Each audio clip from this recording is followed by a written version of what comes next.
That's fine. Perfect. Oh, here we are. Look at us.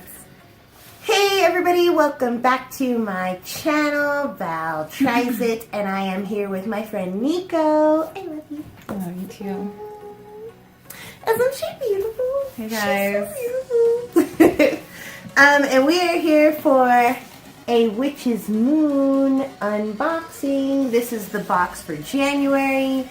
They just changed their name from the Moon box to the Witch's Moon box.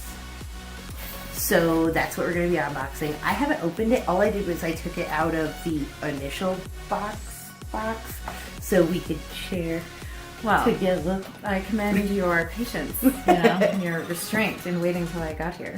Well, I didn't even know I was going to get it. I kind of sort of unsubscribed for a few months, which is kind of cool about the flexibility of this box, is that you order a month in advance for the box that you want. So you can pick which boxes you want, basically, based on the holidays. And I ended mine in December, but forgot I was going to get the one for January. Oh. So I know, I was like, what? I got a box!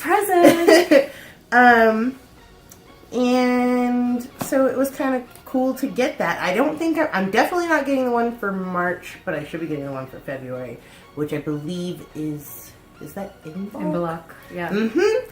And that's the one that I wanted. I was like, I mean, $50 is a really good price for that covers shipping and handling and everything that's in here. So it's really cool. A lot of the products you can buy separately, but it usually costs more than it would cost just to get the box. So, anywho, we're gonna go ahead and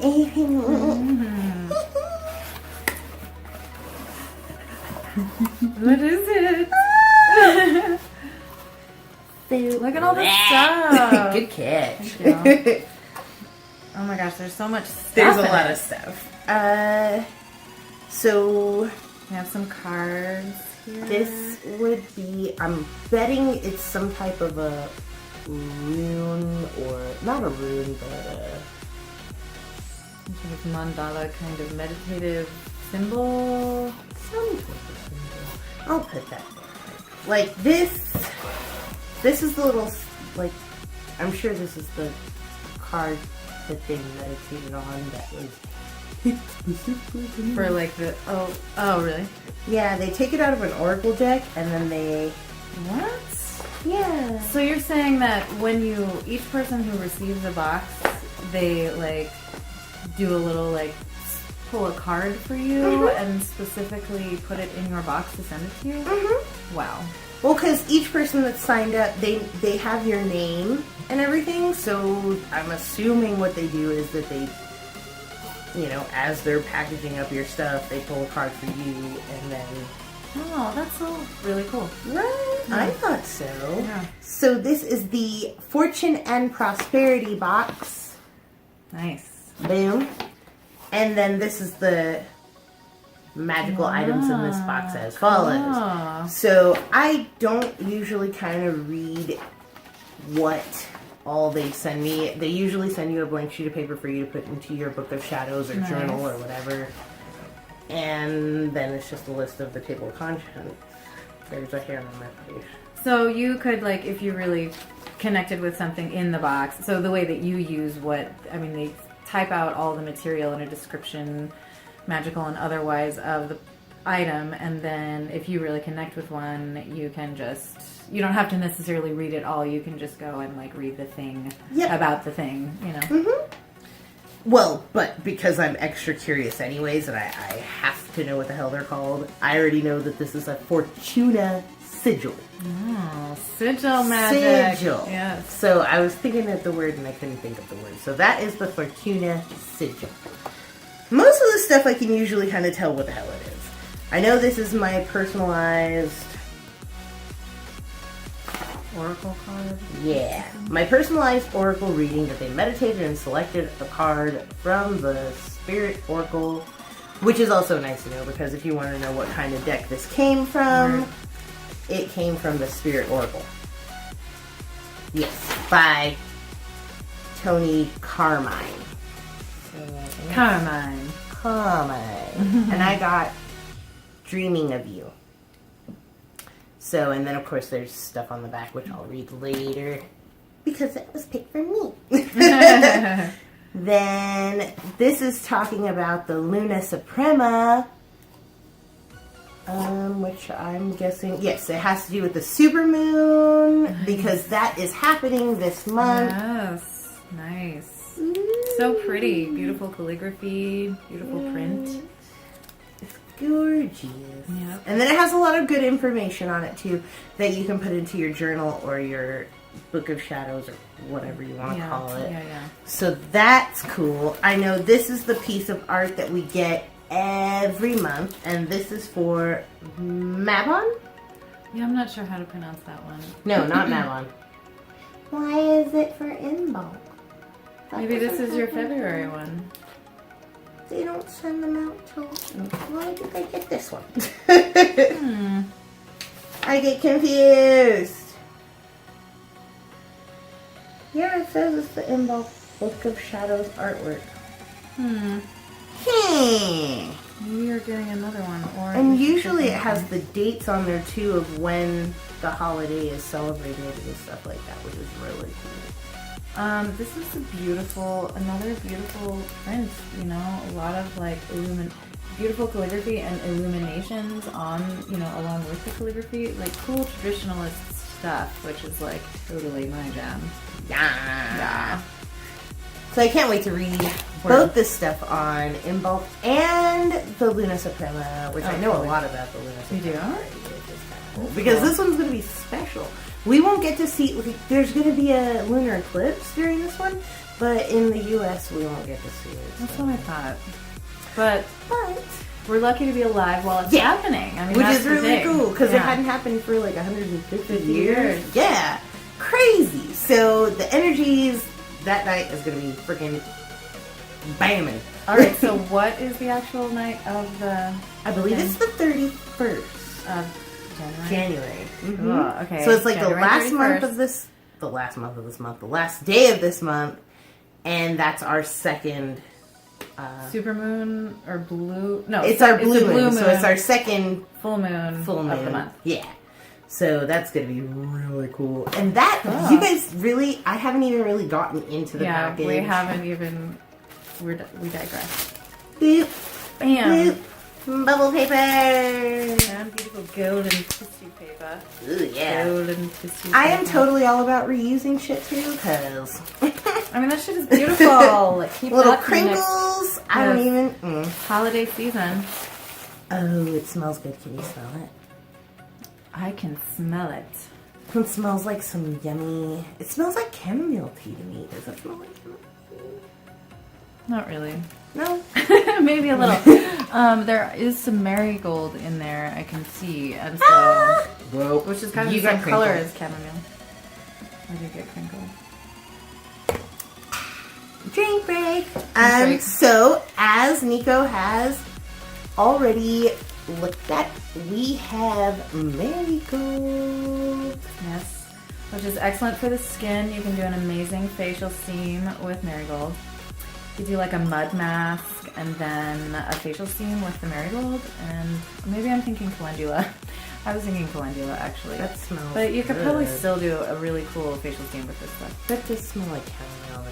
Right? But maybe if I smelled chamomile and this next to each other, it probably wouldn't smell I just feel like this, it smells more floral because of all the stuff that's in there. I feel like than chamomile would actually smell. But anyway. No, you're right, it does. Does it smell like chamomile? Okay, because I was like, maybe it's just me. Yeah. So, wait, what was it? Marigold. Marigold! I wanted to say calendula. I know. Marigold! It was me. It's the same color as calendula, so I got confused. Bay leaves. Nice. I love bay leaves. They are really good for protection, and also you can do like kind of wishes on them. You know, like if you, let's say, wanted a job or something like that, you could like write the name of the job that you wanted to like achieve or be successful at, or maybe become more successful at, on the leaf, and then burn it in your cauldron or candle or whatever, and then throw the ashes into the wind. And Nice. I haven't tried that, but that's what I've heard you could do. The bay leaves seem appropriate because they seem like you can easily write upon them. Mm-hmm. And they do have many medicinal qualities, you know. Definitely. So, bay leaves. Gorgeous. Cool, cool. That is, ooh, white. sage. Yep. Yeah. White sage. A lot of it's kind of crushed, so you probably won't be able to really do to make a bundle with it, but you could still burn it in a cauldron again, or whatever you want to burn it in, or just throw it on some candle. You can start your candle and then put it in there. Oh, yeah. And the oils and the wax will kind of intermingle. Oh, cool. And that's really nice. Sage is also good for protection, prosperity, purification. So if you were trying to, this would be a good thing to kind of cleanse a oracle deck or tarot deck with and stuff like that, because it'll clean all of the bad juju. Yep. Radiance. Ooh, this is my oil. Mm-mm-mm. I always have difficulty reading the oil. I don't know what it is about the oil. Reading the oil? Well, what the name is. Yeah. Well, the writing is definitely beautiful, but... It is. Oh, that says Fortuna. Oh, nice. So it's a blend specifically designed for the theme of this month, which seems in part to be fortune and prosperity. Yeah. Yeah. That's Oh, yes. Fortune and prosperity. Fortuna magical oil. Yeah. Well, there's loads of info on there. But it has been enhanced with almond, clove, basil, and there's a bay leaf in there. Lemurian? Is that what that's called? Lemurian quartz. And that is said to personify oneness into your aura. And then that's mixed in with a mixture of their money draw magical oil. So it's really pretty. Look at how pretty it is. Yeah, lots of light in there. Lots of golden sparkling things. Look at Which always makes us feel good, right? Yeah.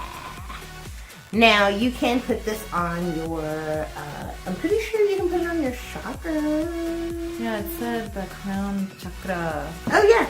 Dang, you're good, please. So it says you can put it on jewelry and the skin, specifically your crown chakra. So, where's your crown chakra? Whoop. Right in the middle of your one. dome. It kind of is the one that comes out of the top of your head, you know? It's the one that links you to all the other planes and all that.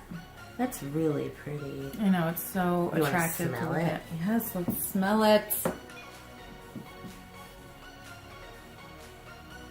He says.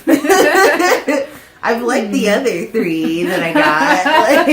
That one smells like grass to me. And cinnamon. I can really smell the almond. You can it's smell like the heavy almond? on the almond, so it's kind of like I smell the clove, maraschino cherry kind of thing. You know, because that isn't the maraschino cherry thing has to do with almond, right? Right? YouTube world. No, I can totally smell the almond oil in that. It definitely doesn't pack the punch that one would expect because it's this vibrant, glittering. I was expecting to get smacked in the face. Totally me too.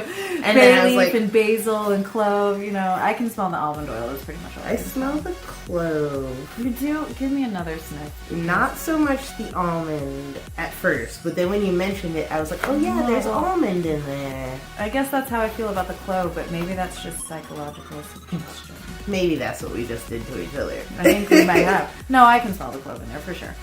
It's cool. It does smell good. It was just unexpected. Yeah. Unexpected. I was expecting, intensity. Yeah. It was milder than expected.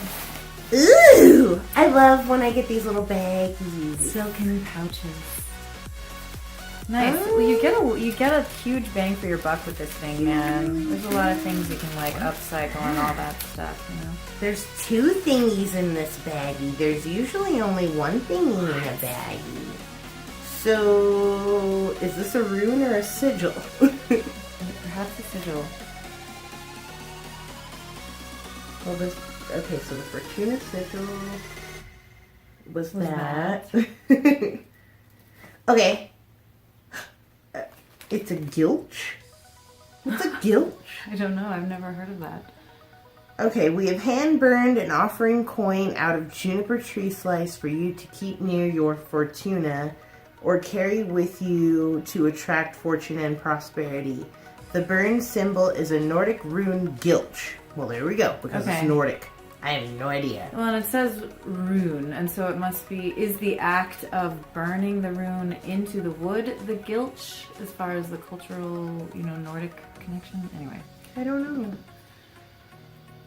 It doesn't really smell like much to me. Ooh, I like that shape, whatever that is. It looks kind of like a girl kind of squatting. No, I was also thinking like vagina. Also that. Which overlaps with what you said. So this is cool. Interesting to know. And citrine. That's citrine. Cool citrine point. Alright, I'm gonna have to make like all kinds of cool jewelry out of like all of the, like I've gotten so many different stones and stuff. That you could wrap and turn into jewelry. Yeah. Totally. That's a beautiful citrine point. For now, I'll just put it in my bucket of, did you want to hold it? Sure. That's my bucket of stuff that I got from there. Cool. And oh, I love it. It's a really pretty piece. This you could scrub with sandpaper, the juniper piece that you got, and it would be it will smell more better. sniffy. Because I don't think it smells all that great right now, currently. But if you abraded it, it would release its oils. that's what that looks like. And then here's the girl vagina. I see what you're saying about it looking like a girl who is squatting. Right, with her hands. up Yeah. Yes, totally. That's what it looked like. But it could also look like a vagina. You know. So it says that they do recommend cleansing the stone, which a lot of stones don't really like being in water. So like using like salt water, which is usually how you cleanse a lot of basic stuff. That doesn't usually work for stones a lot, so you can cleanse it under a full moon, maybe just bury it in some dirt, maybe just put it in a bowl of salt and not salt water, but it's best to do the research on each individual stone and how best to cleanse them because you could really ruin your stuff. Yeah. And not all stones are cheap, Yeah. and that would suck to really ruin your stuff just because you didn't know how to handle it. Well, I have definitely been disappointed by putting crystals, chunks of amethyst and stuff like that in my shower, and then, they just develop, those sort of water deposits or whatever, and as much as I try to get them off, the stone is never the same. So, there you go. That is so sad. I know. Aww. Learn my lesson, though. Now we know. I'm trying to save you guys. Yeah. I don't know why I'm still in that. Okay, so this is your little baggie. I'll put you back in that because that's where you're safe. And I'll put my citrine over here because that's where you're safe. There's another little baggie. Oh god, so many crinkles. I usually make a mess. I usually drop shit and spill shit, and it's usually not good. Ooh! Oh, a huge chunk of pyrite. You're right. Aren't you? I think so. Yeah, It's pyrite a huge crystal. chunk. So it's a very powerful tool working with prosperity magic. It can enhance the ritual. You intend to increase manifestations through intention. Yeah. The word pyrite comes from the Greek word fire. Oh, fire. Fire! Oh my gosh. So that's really cool. Huge chunk of pretty That is pyrite. huge. It's like a piece of fudge or something. It's a chunk, huge crystal chunk. Cool. I would eat that. Maybe not that one specifically. If it were fudge. Yeah. If it were fudge. Cool. Pyrite. Cool. Oh, I'll put it in the crystal bowl. Into the bowl! Into the crystal bow. So, like, apparently, so pyrite is the thing that they used to use to, like, clickety-click and make fire. What? Right? I didn't know I'm assuming that. that's what it is. I don't know if you can click it against other stones and make fire, or if it has to be other pyrite that you can click together, and it, well, maybe not make fire, but it makes sparks, which then you can use to make fire. So I didn't know that. Thank you for that cultural nugget, because I didn't know that. Yay, fire! So when the world ends, at least I'll have my one fire starter. Because I don't know. Break it in half and make, you know. Ooh, I wonder how easy it is to break in half. I mean, that seemed pretty dense, right? Yes, and at the same time, based on the, like, what's it called? I learned in geology class, the habit of the stone, you know, based on the weight, basically like the grain of the stone. Mm-hmm. You know how wood has a grain, stones also have a structural way in which they are set up. Which you can figure out and then, you know, make it easier for you to break in half. My theory, but I don't know. Oh. Yeah. In case I'm of the familiar apocalypse. Slightly with that. It's like you hit it just right on a corner, it'll just... Mm-hmm. Kind of like when they would make arrows, mm-hmm. you know, and they would just have to kind of... And it would just like... Because sound effects. You know, you would... And then it would... And now I have an arrow. Would that it were that easy? Right. This looks like Fortuna bath salts. I'm not sure you can show them what it looks like and smell it and whatnot. Oh my god, this is so cool. There's all this cool sigil stuff on all of the, you know, all of the, whatever, the marketing, you know. So it looks like there's probably, if marigold is a theme in this box, we have bath salts that apparently have marigold in them. Yep. Maybe I'm wrong. You're right. Cool. So it is the Money Draw Sacred Salt. Dude, go Prosperity box. Right! You can really smell clove in here. Yep, it's got a lot of those same ingredients. Smells like spiced applesauce. So we have vanilla... No, it's not. It's Hologold. Mm-hmm. Hologold? Oh, strange. Hologold? So it's not marigold, but it's part of the family. Mm-hmm. Unless they call marigold Hologold. Is marigold and Hologold the same thing? I don't know. I think this may be dipping into cultural tendrils that I'm not acquainted with. It seems like they're probably the same thing. I bet you they're the same Maybe that's thing. a traditional sort of Nordic name for that plant. And it also has the mixture of the Money Draw magical oil in there as well. So cool. That is good. I didn't smell it. Oh my god, it smells amazing. It actually totally smells amazing. Ooh. Mm-hmm. Kind of makes up for that last smell experience that we had, which we were sort of surprised by. I love how it's all gold and everything's just all like, ooh, we it's should all about light prosperity. one of these. Yeah. This is the incense. So you get incense. So you basically get like a bath salt, an incense, and an oil every time? Yeah. Pretty much? That's Pretty like much. kind of part of the structure of the box. And a candle. And a candle. So things to be expected are salt, oil, incense, candle. I mean, you definitely get those. I mean, and those are almost like, every time. you know, like, you know, serious supplies for whatever kind of witchy stuff you're doing. I mean, you can do a whole system around the theme of this thing, which is prosperity, you know. Yep, that smells freaking good. I like that a lot. Here, I'll light one. Oh my god, it does smell good. Right, I like that a lot. Yeah, like it a lot. What does that have in it? Oh, it is Hologold. But it is also called marigold. Okay, so you were right. There we go. Yeah, so now we know. I was like, why would they both be called gold? But you know what's funny is like Hologold is spelled Holigold, and then marigold is spelled Marigold. No E at the end. So Holigold must be, you know, like a traditional Nordic spelling or word for that plant. You know? I feel you. Marigold being more modern. Yeah. I'm always curious as to whether or not those smell as good as they do when they're burning as they do when they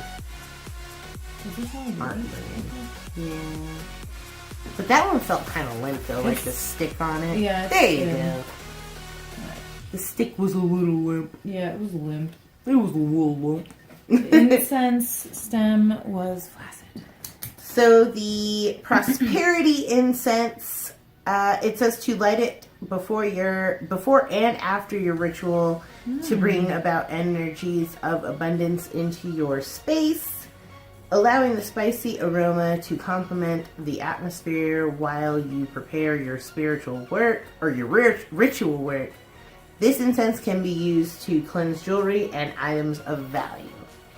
So it seems like it might protect, like, you know, if you're worried about your jewelry getting stolen or something like that, maybe just like throw it through the smoke or something. I'm not a professional, I don't know. But that's something that I would do. That's just something that my instinct tells me to do, you know, just like, I'm trying to protect this. And the idea, I think creating the idea of magnetism, you know, I think Porsperity has a lot to do with the idea of magnetism. And so maybe, you know, just the idea of drawing toward one, you know. I feel you. Yeah. That, I agree. This, there goes the crinkles. This is going to be my ritual candle. I'm probably going to hold my first ritual this year on the supermoon because it just seems fitting. You seem really excited about the supermoon. I am. I was just like, oh my god, I love the moon. I'm definitely a selenophile, if anything. Oh, that's what that's called when you like totally are obsessed with the moon? Yep. A selenophile. A selenophile. Wow. I am a selenophile. To the max. Oh, it's so beautiful. The one from October was so glittery. Like, there was glitter everywhere. Forever. So, this is my ritual candle. It is made from beeswax that they then, you know, put their oils and stuff into. This wrapped around it is the spell and the instructions on what to do during the ritual. So that's that. Smells good. It'll probably smell better burning. I'm gonna throw that on the floor too. It's beautiful. It's a beautiful sort of lime color with glitter. Of course, more glitter. I can't wait. It's gonna be so wonderful. Beautiful item. Then the last thing in the box. It's the biggest thing in the box. This is like always the exciting part because this part always changes. It's like the surprise. The big gift. Wow. It's the big gift. And I know what it is. There were spoilers. There were spoilers. There were spoilers. But I have saved it for last. Oh my god, so much bubble wrap. Yeah. I'm gonna be like a cat later on with this bubble wrap. You don't even know. It is. What? OMG. My first statuette. Oh my god, it is beautiful. What goddess is that? Cornucopia? Fortuna. Oh, Fortuna! The goddess Fortuna. Yeah, look at all her little coins. Oh my god, she's so beautiful. There's so much detail. She's not as heavy as I thought she was going to be. And she's not as big as I thought she was going to be. Because when everybody was showing her on, you know, their tabletops, you know, she's mega zoomed in, like, bam! And there's no point of reference. So, she's about as long as my head. My hands are kind of big, but, you know, that's how big she is. She's not as heavy, but, I mean, she doesn't need to be big to do her job. I'm just saying. Symbolizing what she's symbolizing. Yeah, you know, that's the main job. There's so much detail work on it, too. Like, it doesn't need to be big to have the detail work. So, just in case anybody was sad that it wasn't as big as they thought they were, this is a more realistic view of how big she is, because I didn't get that when I was shown photos and videos of when you were watching the spoilers. yes, when yeah. I didn't do it to myself on purpose. No, I know. I'm just joking. I was like, that's when your spoilers happened. The spoilers happened, and I was like, oh my god. Well, and a lot of the statues that I've seen in the past, too, I was like, man, I want a statue. I don't have a statue. And I was really hoping to get one. And you did. And then I did! And I didn't even know I was getting it. Oh my gosh, it's really beautiful. She's pretty. You want to have a look at it? I feel like I'm holding like a Shiva doll or something. It is a really beautiful thing, and there are all kinds of different elements of symbolism, you know? There's like the sun. She's wearing this sun pendant or like medallion, and she's blindfolded, which is interesting. You know, it's like, what is this about? It reminds me of like the tarot card Justice or something. But so what does it mean that she is this goddess of fortune and she is blindfolded? And then there's coins. There's just gold falling everywhere around her. A cornucopia filled with coins, so filled with coins that it's overflowing with gold pieces. Pretty cool. All kinds of cool detail work on her outfit. Beautiful. So it does explain.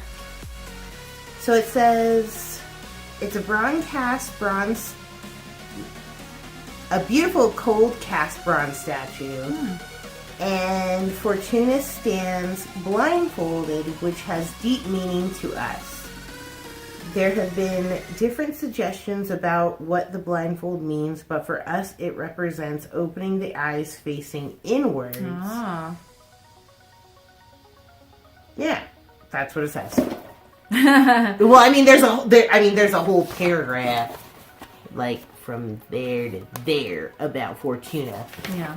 So, but that's what it says about it being blindfolded, is that it represents opening the eyes facing inwards. Personal introspection and reflection. So that's an interesting thing to relate to the idea of prosperity and money and stuff like that, in whatever way it is for each person, you know. Congratulations on receiving your statue. Your first statue from the Witchy box. The Witch's Moon box. She's got a lot of that other stuff on there to make it not styrofoam remnants. She's beautiful. Beautiful statue. Beautiful statue. So did you like these ones? My first YouTube video. I loved it. Yeah. What, like, I don't know if you want to talk about it, but if you want to, like, what kind of, are you like eclectic? Or? I was always raised with a deep sense of interest in and reverence for my personal biological heritage and also cultures around the world.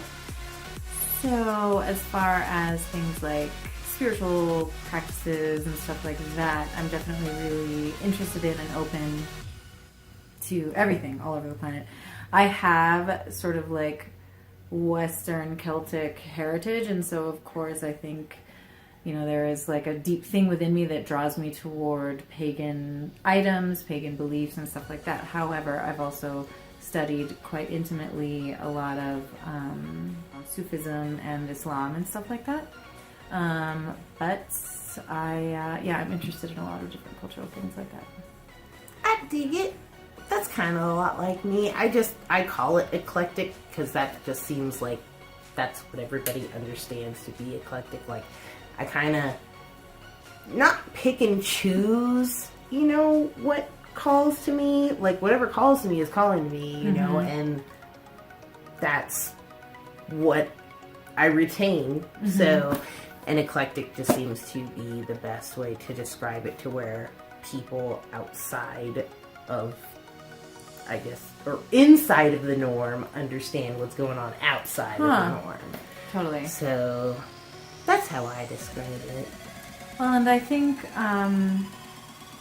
anything that excites us, you know, anything that interests us and makes us feel like we are being, you know, that lights an enthusiastic fire in us and makes us feel like we are being drawn toward something that reminds us of ourselves or something like that, you know, is good. And so I think, you know, we should feel entitled be drawn toward whatever we want and study whatever we want. I think religiously and otherwise. Hell yeah. Yeah, it's all there. I totally agree. I don't think there should be any boundaries. If you want to go be a freaking unicorn and pray to the rainbows, you do that as long as you're not hurting anybody. Yeah. You know, and that's what I think is also a big thing, is just, you know, and I mean, that's kind of part of like the Wiccan part of it for me is, you know, bring harm to none. Like, I ain't trying to hurt nobody. Nobody should be trying to hurt anybody. Just like love and embrace and just let people do what it is that they want to do, you know? I mean, it is really interesting, you know, having in our modern world such access to so many different traditions, deep, ancient traditions and stuff like that. And, you know, I think because of the ease of access, boundaries, you know, sort of like social courtesies and that sort of thing, and religious courtesies and cultural courtesies sometimes do get crossed and all that sort of thing. So my point is there is merit to the, you know, to certain like traditions or reservations and stuff like that. We just need to be as conscious and honoring as possible. I mean, the cultural appropriation thing becomes an issue sometimes. It's a dicey subject or whatever, as far as religions go and everything. And it can be hard being a Westerner, honestly, and being super interested in a lot of Eastern religion and stuff. And how do I appropriately interface with this content, this spiritual content, in relationship to the rest of the world? Because, I mean, it doesn't, you know, I can interface with it as much as I want and however I want in my home and stuff like that. But I think it can become dicey, you know, when you're dealing with the outside world as far as expressing your relationship with it on the outside, you know. So it's always an interesting process and one that we just have to sort of contend with for ourselves. But anyway. Yeah. Well, thanks for being all, you know, open about like, you know, different beliefs and religions and stuff. Totally. Because, you know, it's a difficult thing. I mean, it's supposed to be like a faux pas.